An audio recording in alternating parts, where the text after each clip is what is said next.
Hi everybody, I hope you're all doing well. It's lovely and bright outside right now this morning, 9 o'clock on Sunday morning, whereas earlier it was dark and dingy and raining.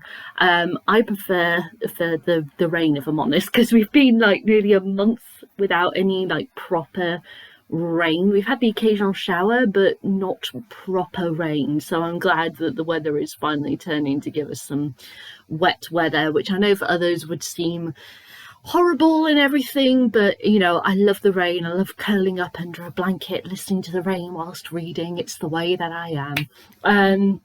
So it's been a week since you've seen me. I've just been busy with work, and a big project that I've been doing for a couple of months now is completed. So yeah, that's really exciting. I'm really happy about that, and I'm off to Bristol middle of the coming week, just for the day for a session in the Bristol office, which you know I'm looking forward to. And tomorrow's a bank holiday. We've got another bank holiday, our second in May.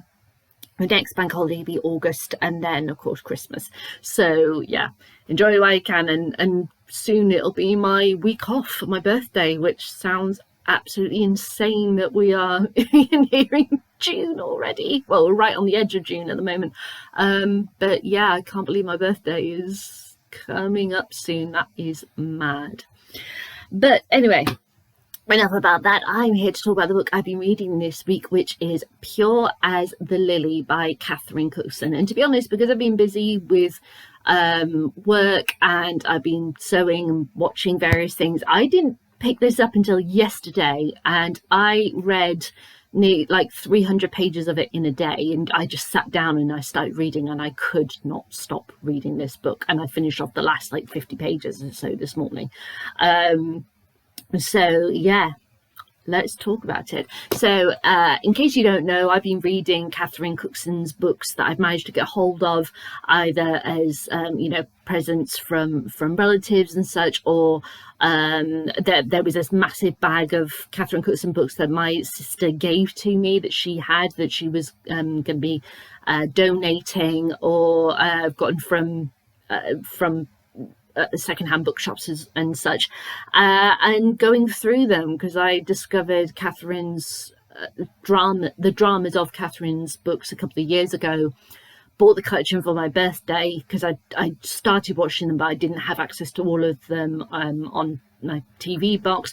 And yeah, so I bought the entire collection, watched them, loved them, and then started reading the books, and I'm continuing on that journey. My collection of Catherine Cookson books is really quite short now, but yeah, of the books that I've managed to get, because she wrote over 100 books in her lifetime, and so yeah, so this is one of her books. Now this is one of the books that I knew nothing about. There's no drama of it. I've never seen it like come up when looking at, you know, various things of her books and such. So I didn't know anything about it going in. And yesterday I'd done the food shop, I'd done some cooking, and I was like, you know what, I want to sit down, I want to read. And I just couldn't stop reading this book. I really enjoyed Pure as the Lily. So what is it about? So it starts off in Jarrow, which is northeast of England, where all of Catherine's books are set. And it starts off in 1933. And we have Mary here. She's 15 years old, and she lives with her dad, her mum, dad, granddad, and brother. And around the corner where she lives is a shop owned by Mr. Tollett, which is this gentleman here, Ben, and that's his shop. And she goes to work for him, and things happen. And a family scandal emerges with Mary at the epicenter of it. And it's about how her life changes because of that. There are two time jumps. We have a time jump as I said, it begins in 1933. We then have a time jump to 1943, and then another time jump to 1973. So we follow Mary all the way from when she's 15 until she is like 55. So we have quite an extensive amount of time with her, and also the various members of her family and finding out and everything that goes along. So that's the general gist of it. When I showed that I was reading it, I read the back of the blurb, and it refers to Alex Walton and Mary, but no other characters. So I thought that Alec, who's Mary's dad, was this gentleman, and then I started reading and I'm like, oh hell no, that's not Alec. That's not Alec. Not in the slightest. So yeah, that's Ben. Yeah, so I had absolutely no idea about what I was going into. Getting back to Catherine, because it has been 5 months since I read one of her books. It was just before Christmas. I was the last time I read one of her books. Coming back to Catherine's writing was like being enveloped in a warm hug. You know, that night. Oh, being in a nice warm bath. That calming. That. Oh my God, I feel like I'm home, I'm peace, I'm serenity. I am so loving this. And yeah, so I thoroughly enjoyed getting back to Catherine and her world and her writing. So Pure as the Lily, as I said, it's one of those books that I've seen listed before in a list of her books, but it's not been one that has stood out. And I don't understand why, because this one, I honest to God feel is the closest to Catherine I have ever been in her reading. Let me put it that way. So Catherine, she went through a lot in her life, and she, as my sister said this morning, she is so underrated for how people process and come out the other side of trauma. And Catherine went through a substantial amount of trauma in her life, and she used writing as the way of her to cope with the various things that she had to deal with. And Mary, I honest to God feel is Catherine, or as close to Catherine as Catherine would allow us a window into her thoughts, her feelings, her processing things.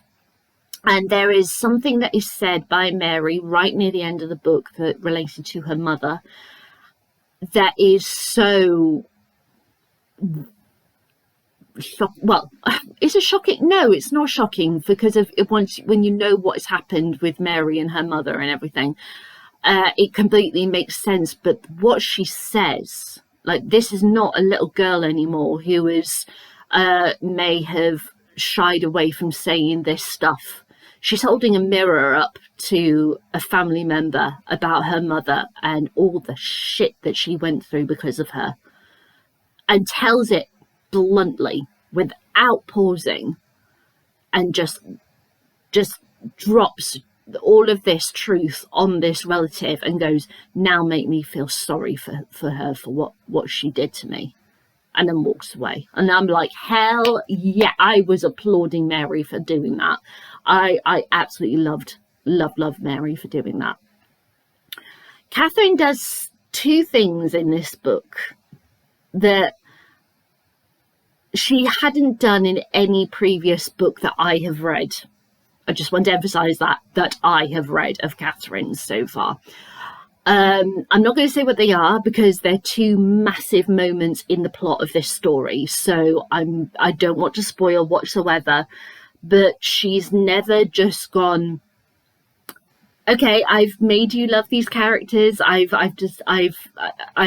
you know, shown all the connections, I've done this, that and the other, right, let's fuck up everything, let's just go whoa. I mean, Catherine does do things obviously for plot in order to change the course of our protagonist's life, of course, because you need events to happen. But she's never done like a full force like she has in this book, and she's never done something that impacts not only the protagonist but families completely around her as well. Mary is someone who very much, Jarrow is her life, her soul, her being. She's never left the place. That's not because she's not someone who's like dreamt of going off and exploring and desperately wants to get away, but she's held back in Jarrow. It's just, this is her comfort spot. This is her being. This is her life. This is who she is. And then for a completely random act to just take everything from not only her but others around her the way that it does, it's just like, it is a powerhouse of a section of the book, I have to say. And I was floored by that. I was absolutely floored by it. And then the second event, which happens not too long after, like, I had to just pause reading for a while because I could not believe that to happen. Like, where did that come from in Catherine's imagination? And for the person who did that thing, again, not going to say spoilers, holy shit. So that's why I think, especially because she was someone who the traumas of her life were completely out of her control. Catherine had no way of knowing this information. She had no way of knowing that because of genetics, because of something that happened that from her being conceived, it would completely destroy her dreams, her life, her wants, her everything to her. And not being in control, I think, really got to her. So having a character where these two events, just the two events of her life, where she had no control, no power to make a difference, and she just had to witness it happen. That's why I feel like Mary is the closest to Catherine that we have seen, or at least I have seen through the course of reading her books that I have read. So I'm not surprised that Mary has the speech that she has near the end of the book, where she just drops a load of truth, just straight to the face, no emotions connected, just like, you know what, you don't have the right to tell me about my life. You have no right whatsoever to make that judgment. You have no idea what I went through, and just says it straight and then walks away. And I can't help but feel like perhaps some of that stuff is what Catherine wanted to say to her own family, what she wanted to say to her mum especially. Maybe what she wanted to say to her dad as well. You know, it's all conjecture, I know, and I will never know or understand how Catherine felt about everything that she went through in her life. But I really feel like having a character whose life is determined by events where she has absolutely no control is a way that Catherine was able to express herself and her inner thoughts and feelings and such. That I think Catherine was very much like Mary in another way, in that she didn't yearn to get away from the northeast of England. She was proud of her home, of her heritage, of who she was surrounded by. She loved her home. She loved the community. She did everything she could to help her community. She wanted the best for everyone around her, and she loved her family. it's what made her who she was, and the trials and tribulations of her life gave her the strength to go forward and deal with life as it was. So the hardships were what made her who she was. And I love how she expresses that through her writing. Just as with all her other books, it is very immersive. I love the characters. I love the story. I thought Mary was badass, as mentioned, when she stood up for what she believed in.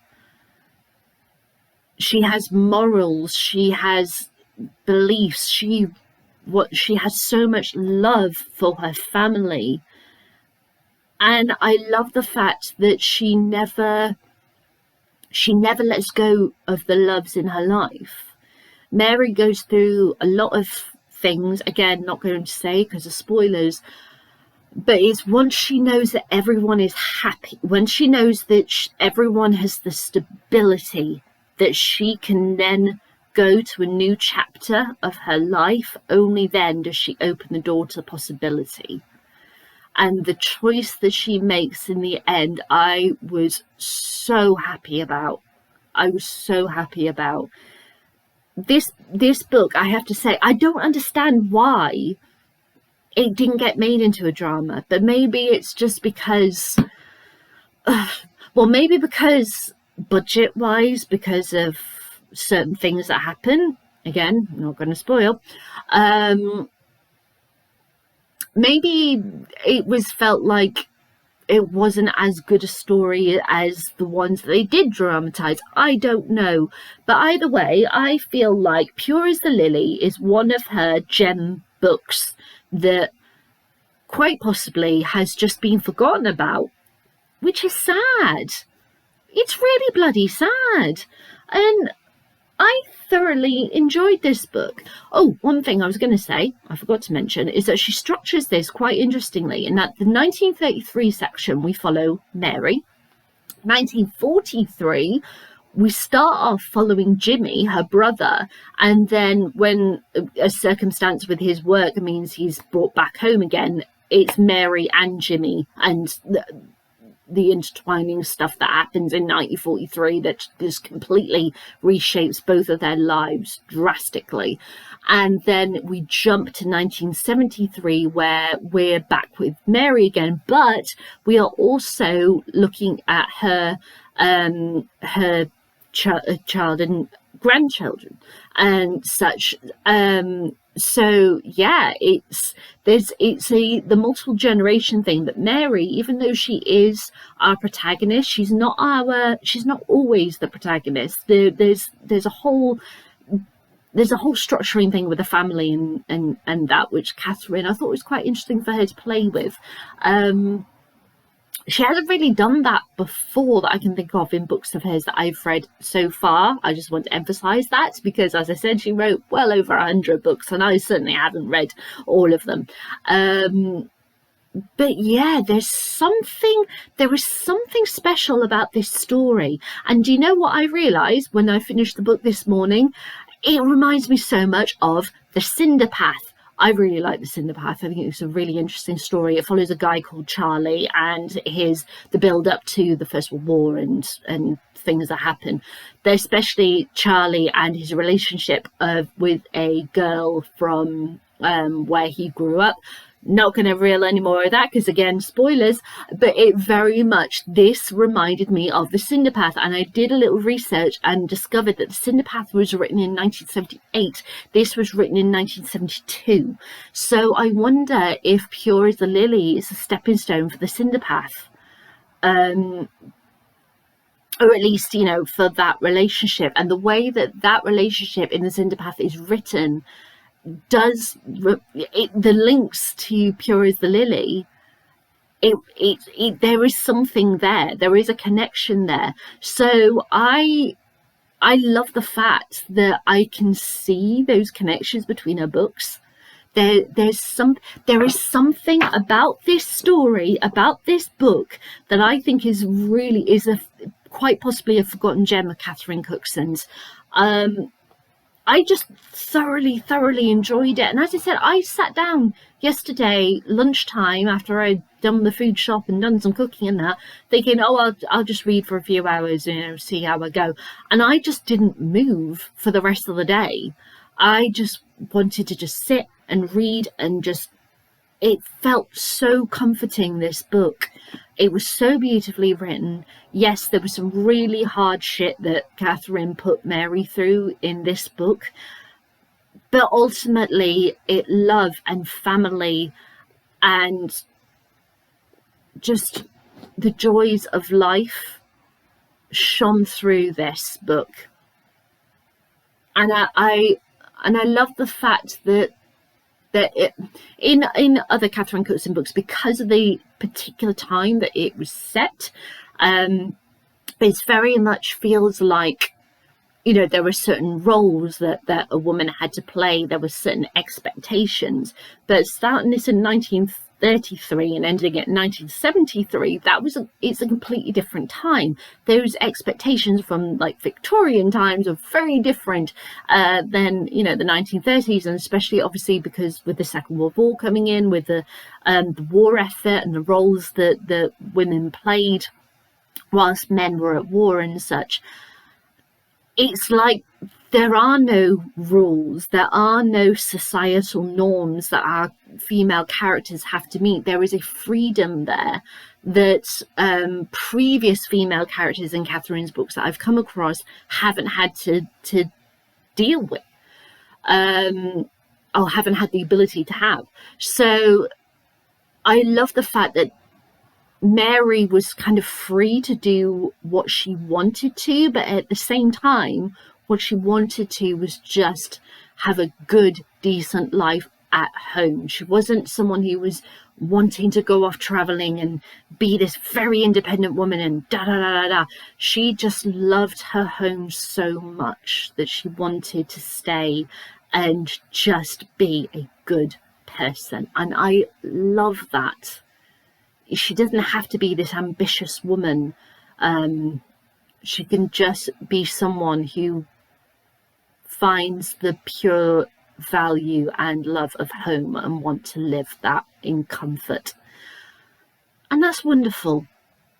So yeah, I really feel like Pure as the Lily is a gem of a Catherine Cookson book that I didn't know about existed. And so yeah, I'm very happy that I managed to get hold of this book. So yeah, it's beautifully written, really quite tragic at times, but beautifully done. I really enjoyed the story. I really liked the characters. I loved the ending. I loved Lily. I know she's Mary, but the reason why it's called Pure as the Lily is because of a poem, a song, which is throughout the book. She basically is the lily. Mary is the lily. So yeah, I loved her. I absolutely loved Mary as a protagonist, and I really wish they did a drama of it. I really did, because I really would have loved to have seen it. But Mary can live in my imagination. All the characters live in my imagination as I see them. And yeah, I loved it. So my usual questions: would I read this again? Yes, definitely. This one is not disappearing off my bookshelf anytime soon. Would I recommend this to anyone? Yep, for sure. I will say that obviously there is some stuff in it that kind of quite shocking in the middle of the book. But yeah, other than that, it's definitely based. Obviously, it's plot related, but there could be some people who might be quite not triggered, but it could be quite tough to read. Would I read any more Catherine's books? Well, yes, of course I would, because she's Catherine Cook. She is amazing. And quite frankly, my next read is a Catherine Cookson book. But this one is very interesting. It's called The Invitation. But all the blurb on the back is just quotes from people of how good a story it is. There is absolutely no other description. There's a blurb about Catherine and list of books, and then the book starts. So I have absolutely no idea what this story is about. So yeah, we'll see what The Invitation is about. But anyway, with Pure as the Lily, have you read this book? I'd love to know what you think. Leave me a comment in the comments box below. Give me a thumbs up, thumbs down, tell it you out your side. And I'll be back with my thoughts with The Invitation once I've read it and therefore know what the plot of the book is. Oh, and I forgot to say, last Sunday when I was at Mum and Dad's for lunch, we were talking about, the Catherine Cookson books, and Mum was talking about me getting into reading Barbara Erskine books and Maeve Binchy books. So you don't know, I might be adding some extra books to my collection from them. My birthday's coming up, so we'll see if I get any books by those authors, or possibly if I get a book voucher I can buy myself some. But yeah, just thought I'd let you know, you might be seeing them soon. All right then, everyone, I hope you have a good day, and I will see you when I'm back next with my review of The Invitation. All right then, bye.